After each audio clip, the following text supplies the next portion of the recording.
Hi, I'm Simon with AppliancePartsPros.com. Today we're going to show you how to repair your appliance. Are you ready? Remember, anytime you work on your appliance, make sure it's unplugged or the circuit breakers are off so there's no chance of electrocution.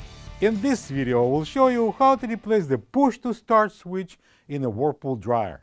It's going to be a very easy repair. Should only take a few minutes to show you how to do it.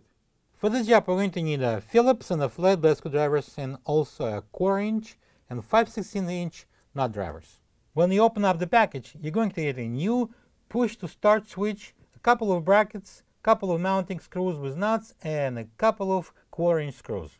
The push-to-start switch is mounted on the right side of the control panel. If your dryer won't start when the push-to-start switch is pushed in, it's time to check and replace the push-to-start switch if needed. I'm going to remove the push-to-start switch knob by pulling it off. Next, I'm going to remove two Phillips screws that hold the control panel, one in each corner.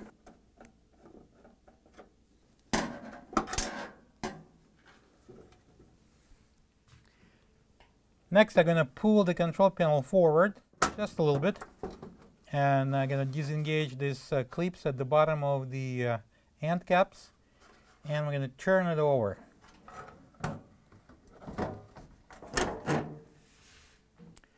We're going to remove all these 1/4 inch screws that hold that rear cover panel.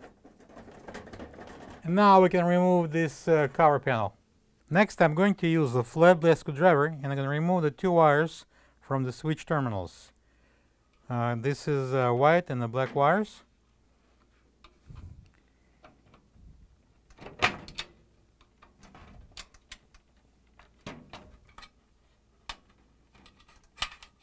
And next, we're going to take out those two 5/16 screws that actually hold the switch. I'm going to use the 5/16 nut driver. This is the old push-to-start switch next to the new one. If you don't have this part, you can get it from AppliancePartsPros.com. All right, because the manufacturer replaced the original switch with this kit, we have a couple of brackets. We have screws and the nuts and the mounting screws. This is the old ones. We're going to use this bracket because this is too short for our case. We're going to disregard this one. So the bracket is going to be mounted this way, and the switch is going to be mounted this way on the second set of holes. I'm going to take it off. And I'm going to use these long screws.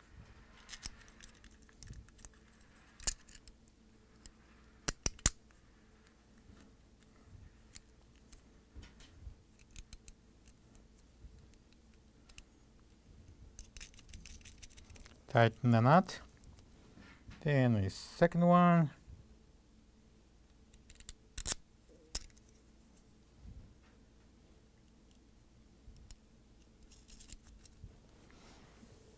I'm going to use the Phillips screwdriver. Going to tighten this. And the second one. I'm holding the nuts with my hand. If you're not strong enough, you can use a pair of pliers. I would like to point at the difference between the original and this replacement switch. This one has 3 terminals. We're going to use only 2 terminals because we only have 2 wires. And we are going to use this normally open and this common. They marked CO and NO. And this one has NO, normally open, and this is common. This one goes on common, and this one goes on normally open.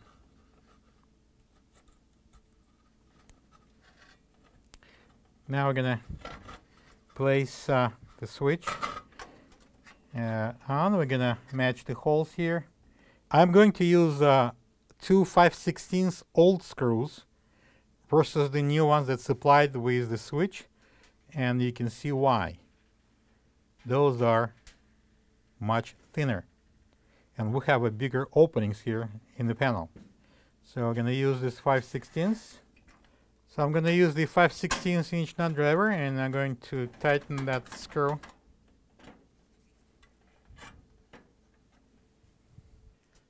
And now I'm going to place the control panel rear cover on,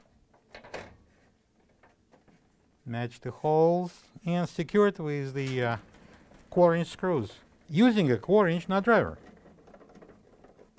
Alright, I'm going to turn over the control panel, and I'm going to place these locking tabs into these cutouts, and then we're going to push it back so they will lock.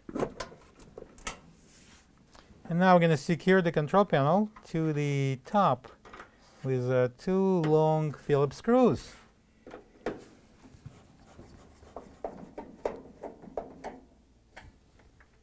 The switch shaft is D-shaped, so we're going to match that with the knob and slide it on.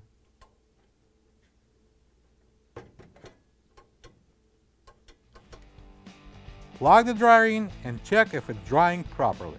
Thank you for being a part of another successful repair brought to you by AppliancePartsPros.com. For any of your future appliance repair projects, please check out our other videos available on our site, on Facebook, on YouTube, and on Instagram.